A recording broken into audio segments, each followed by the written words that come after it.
ये देश जितना आपका है हिंदू भाइयों का, उतना ही मुस्लिम भाइयों का भी देश है। इस देश की आज़ादी के अंदर हमने बराबर का हिस्सा लिया था और हमें निगलेक्ट करने का रीज़न क्या है? देश के अंदर में हमने साथ में काम नहीं किया, आज़ादी में हमने भी साथ में आपके साथ में लड़ा है अंग्रेज़ों से। आज हमारे साथ में हमारे भाइयों को खड़ा करके हमारे को कटवाने की बात कर रहे हैं और हम गलत कुछ अगर आदेश दे देते हैं, कुछ हो जाता है, कुछ मामला होता है तो हमारे घरों को बुलडोजर से तोड़ दिया जाता है। ये कहाँ का? सितंबर को जो कि भाजपा के आमदार नितेश राणे ने मुस्लिम समाज पर अवैध टिप्पणी की है, उसी के संदर्भ में हमारे गोंदिया में मुस्लिम यूनिटी और मुस्लिम माइनॉरिटी और मुस्लिम समाज के जो समुदाय है उन लोगों ने आज प्रेस कॉन्फ्रेंस ली और उसके माध्यम से हम उनसे जानने की कोशिश करेंगे कि भाई वो किस टाइप के, जैसा अभी एफआईआर दर्ज नहीं हुआ है तो वो क्या मांग चाहते हैं, बताइए आप क्या मांग चाहते हैं। जैसे कि मैं सबसे पहले तो आपका धन्यवाद करूंगा कि आपने मुझे 2 शब्द बोलने के लिए यहाँ आमंत्रित किया है। और आज हमारी यहाँ जो एक प्रेस कॉन्फ्रेंस हुई हमारे समाज के सदर खालिद पठान साहब ने रखी थी और ये प्रेस कॉन्फ्रेंस इसलिए रखी गई थी कि जो भाजपा के आमदार है नीतीश राणे, ये अपनी आमदारी छोड़ करके एक हल्का आदमी कैसा होता है जो एक रफ लैंग्वेज को यूज़ करता है, अभद्र भाषा का इस्तेमाल करता है, उस टाइप की ये अपनी कैटेगरी में आ गए। तो हमारी उनके ऊपर में प्रशासन से शासन से ये मांग है कि आप हम इनको अपने एक आने वाले फ्यूचर के लिए कामदार बना के भेजाते कि हमारा क्या होगा, कैसा होगा, क्या नहीं होगा। और इस तरीके के जो आमदार हमारे राजकारण के अंदर में रहेंगे, जो हमको भाईगिरी और ऐसी गाला गलोच करने वाले आमदार हमारे रहेंगे, तो इससे हमारे देश का क्या उत्थान होगा, क्या तरक्की होगी, ये समझ में आ रही है। तो इसीलिए हम इनके नाम से एफआईआर भी दर्ज करने वाले हैं। और हमारे खालिद पठान साहब जो सदर है उनने ये डिक्लेरेशन किया है कि 15 दिन का अल्टीमेट हमने दिया है कि प्रशासन इस बीच में अगर उनके ऊपर कार्रवाई कर लेता है तो करने के बाद हम कुछ नहीं करेंगे, और अगर नहीं करता है तो 15 दिन के बाद में हम मुस्लिम समाज गोंदिया शहर से एक आक्रोश रैली का भी इंतज़ाम करेंगे, धरना प्रदर्शन का भी करेंगे, और अन्यथा जो भी संवैधानिक तरीके से जो आंदोलन किए जाते हैं वो आंदोलन का हम रूप धारण करेंगे 15 दिन के बाद। पर अभी हमारा ऐसा कुछ नहीं है।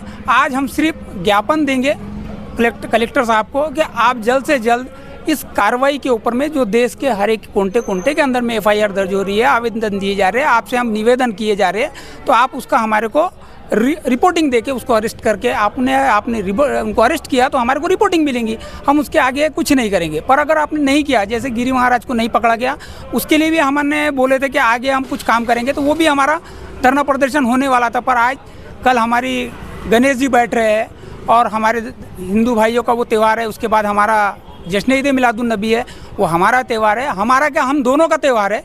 उस त्यौहार को हम शांतिपूर्वक करने के मूड में है और शांतिपूर्वक ही करेंगे, क्योंकि हमारे गोंदिया शहर के अंदर में इस तरीके का व्यवहार चलता ही नहीं।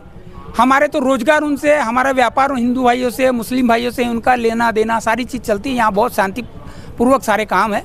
पर अगर ये बाहर के कुछ चिंटू आकर के ऐसे अभद्र व्यवहार करेंगे और अभद्र भाषा का इस्तेमाल करेंगे तो इनको मुंह तोड़ जवाब हम नहीं, हमारे हिंदू भाई भी देंगे। ये हमको गारंटी है कि हमारे हिंदू भाई भी इसका जवाब देंगे। और ऐसा बोल करके मैं अपने 2 शब्द खत्म करता हूँ।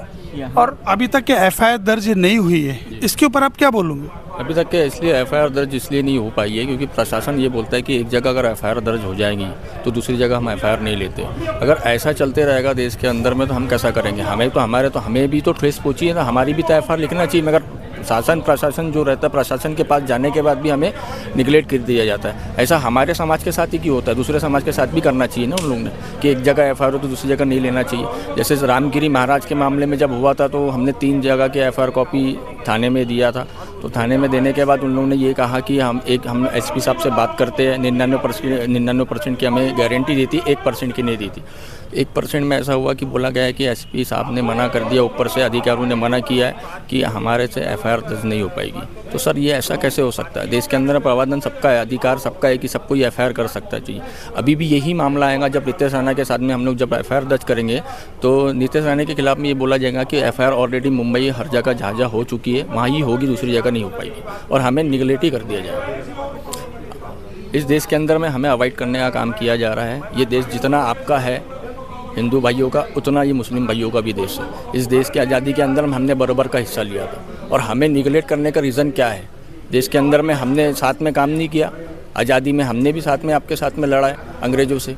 आज हमारे साथ में हमारे भाइयों को खड़ा करके हमारे को कटवाने की बात कर रहे हैं और हम गलत कुछ अगर आदेश दे देते हैं, कुछ हो जाता है, कुछ मामला तो हमारे घरों को बुलडोजर से तोड़ दिया जाता है। ये कहाँ करना है?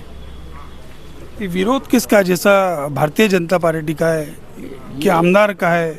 ये आमदार का विरोध है, क्योंकि भारतीय जनता पार्टी का है ना, क्योंकि वो आदमी तो भारतीय जनता पार्टी से ही है ना। तो हम तो विरोध तो नीतीश राणे का ही कर रहे हैं। और जो आपका रामगिरी महाराज है वो भी शिवसेना से है, क्योंकि उनके जो हमारे जो मुख्यमंत्री अभी माननीय शिंदे साहब वो उनको सपोर्ट कर रहे हैं। ये नहीं होना चाहिए ना। सपोर्ट कब तक करोगे आप? हमें संविधान ने रोक के रखा है, इसलिए हम लोग साइलेंट बैठे हुए। हम भी संविधान के रुख से ही चल रहे। हम संविधान के खिलाफ जाके काम नहीं करना चाहते। एक सभा के दौरान में नीतीश राणे ने, जो बीजेपी का विधायक है, उन्होंने मुस्लिम समाज के ऊपर में जो अभद्र टिप्पणी किया है और जो गाली देकर उन्होंने मुस्लिम समाज को एक धमकी दिया है कि मस्जिद में घुस के मारेंगे, ये बहुत शर्मनाक है। आज ये महाराष्ट्र महात्मा ज्योतिराव फूले का है, डॉक्टर बाबा साहब अम्बेडकर का है। यहाँ पे हम हिंदू मुस्लिम सिख इसाई सब भाई लोग साथ में रहते हैं। हर त्यौहार हम लोग साथ में मनाते हैं। और ये कुछ ऐसे मनुष्य लायक, बोलने लायक भी व्यक्ति नहीं है।